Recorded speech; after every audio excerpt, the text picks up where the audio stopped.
हाँ ठीक है, मुझे बता देना कुछ हो तो। ठीक है ठीक है, जी बताइए। वो डॉक्टर अबॉर्शन के सिलसिले में आपसे बात करनी थी। कोई स्पेसिफिक रीज़न?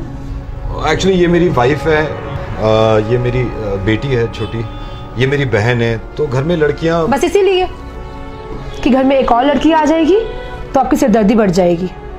आ गए अबॉर्शन करवाने। शर्म आती है आपको? आप जैसे केसेस रोज आते हैं हमारे पास, और आप आए भी किसके पास अबॉर्शन के लिए? एक डॉक्टर जो कि खुद एक औरत है। बेटा आप क्या करते हो? जी मैं इस साल सीए का फाइनल ईयर दूंगी। सीए? बेटा आप कौन सी क्लास में हो? कितने परसेंटेज आए थे आपके? 95। कल को क्या बनना है बड़े होके? लॉयर। लॉयर?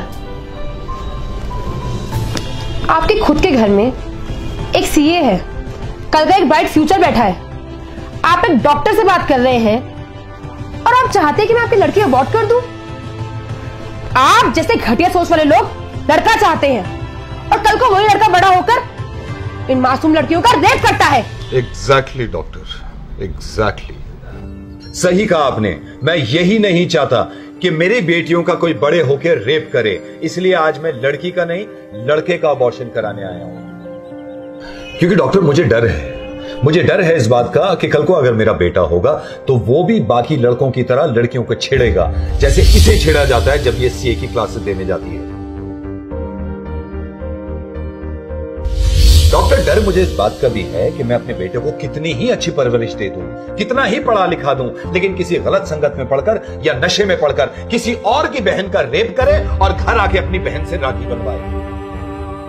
और डॉक्टर नौजवान तो नौजवान, ये दरिंदगी 50 साल के बूढ़े तक में दिखती है, जिसकी वजह से ये मेरी बच्ची पार्क में जाने से डरती है, क्योंकि वहां का माली इसको प्यार करने के बहाने इधर उधर हाथ लगाता है।